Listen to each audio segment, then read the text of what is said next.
Hello everyone, आप सभी का मेरे यूट्यूब चैनल पर बहुत बहुत स्वागत है गाइस। आज हम फिर से उपस्थित हुए हैं यूपीएससी के प्रारंभिक प्रश्नों की चर्चा के साथ। तो फ्रेंड्स, ये हमारा पार्ट 2 होने वाला है।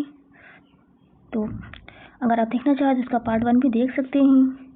तो गाइस, वीडियो में लास्ट तक बने रहिएगा। तो चलिए शुरू करते हैं अपने आज के पहले प्रश्न के साथ। तो गाइस, हमारा पहला प्रश्न है,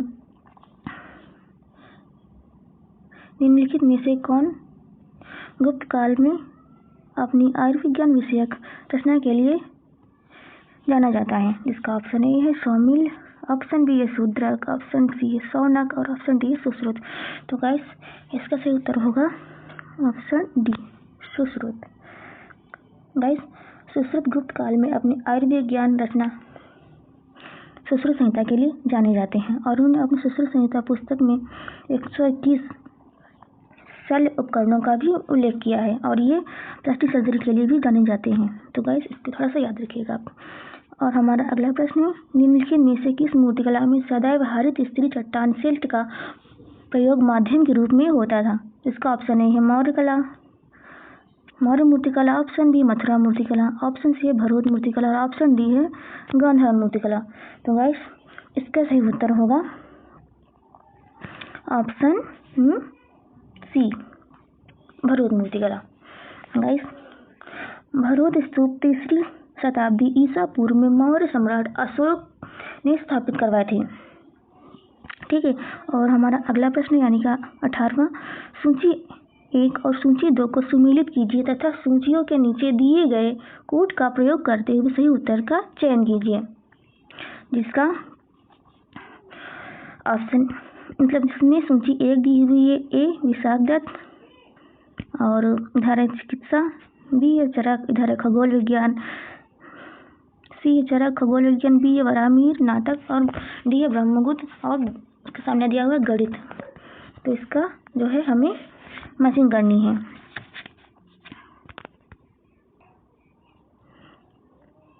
गाइस, विशाख दत्त का संबंध जो है नाटक से है। इन्होंने मुद्रा राक्षस नामक नाटक की रचना की थी। तो विशाख दत्त को हम मैच करेंगे इसमें नाटक में। और वराहमिहिर का संबंध खगोल विज्ञान से है। तो वराहमिहिर को हम खगोल विज्ञान से अटैच कर देंगे और यहाँ भी लिखते जाएंगे ए में 2। A2 कहाँ पर है? ये यहाँ पर, और ये यानी कि पहला कट जाएगा और ये भी कट जाएगा। A2 में यानी कि ये इसमें A2 दिया हुआ और इसमें A2 दिया हुआ, इन दोनों में से कोई एक हमारा ऑप्शन सही हो सकता है। तो हम मिला लेंगे बी वाला।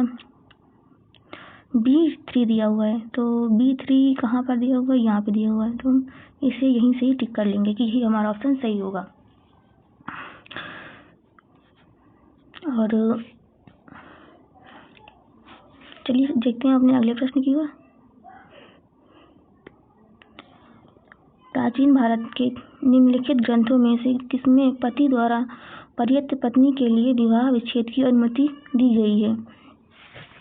इसका ऑप्शन ए है कामसूत्र, और इसका option A Kamasutra, option B है मानव शास्त्र, मानव धर्मशास्त्र, ऑप्शन डी है शुक्र नीति शास्त्र, ऑप्शन डी है अर्थशास्त्र। तो इसका सही उत्तर होगा गाइस ऑप्शन डी, अर्थशास्त्र। अर्थशास्त्र में पति द्वारा पर्याप्त पत्नी के विवाह विच्छेद की अनुमति दी गई है। इस अर्थशास्त्र की रचना कौटिल्य द्वारा की गई थी। वह नीति शास्त्र पर लिखी गई पुस्तक है।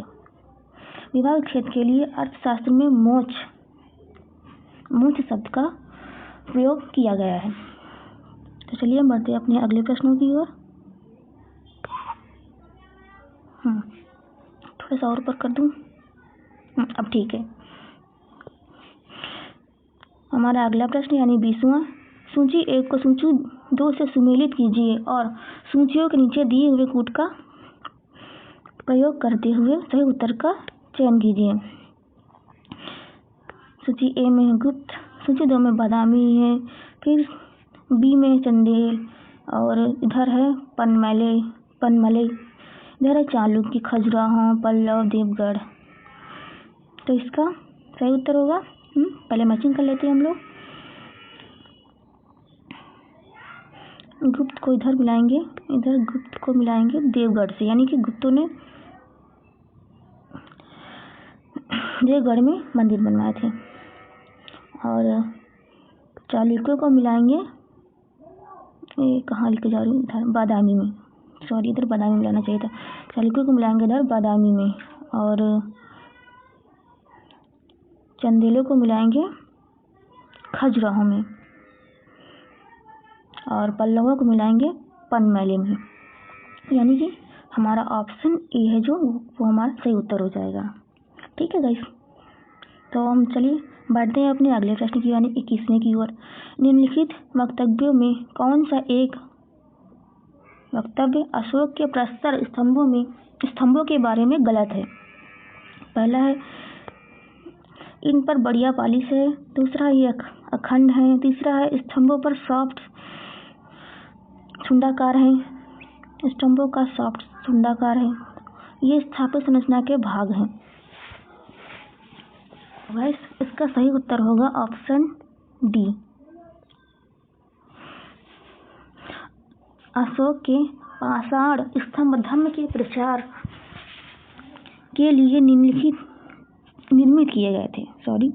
अशोक के पाषाण स्तंभ धर्म के प्रचार के लिए निर्मित किए गए थे। ये स्तंभ स्थापत्य कला का भाग नहीं है। तो चलिए हम बढ़ते हैं अपने अगले प्रश्न की ओर यानी कि 22वें की ओर, जो कि दिया हुआ है।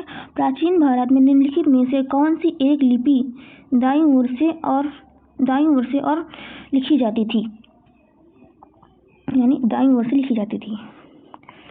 इसमें हमारा ऑप्शन ए है ब्राह्मी, ऑप्शन बी है देवनागरी, ऑप्शन सी है शारदा, और ऑप्शन डी है खरोष्टी। तो इसका सही उत्तर होगा ऑप्शन डी खरोष्टी। खरोष्टी लिपि को जेम्स प्रिंसेस ने इंडो ग्रीक द्विभाषी सिक्कों की सहायता से पढ़ा था। इसे अशोक के अभिलेखों को पढ़ने की दिशा में कदम बढ़ाए गए थे, जो खरोष्टी लिपि में लिखे गए एशिया महाद्वीप के उत्तर पश्चिम में स्थित थे। खरोष्टी लिपि दाईं ओर से बाईं ओर लिखी जाती थी। शेष लिपियां बाईं ओर से दाईं ओर लिखी जाती थी। ठीक है, तो चलिए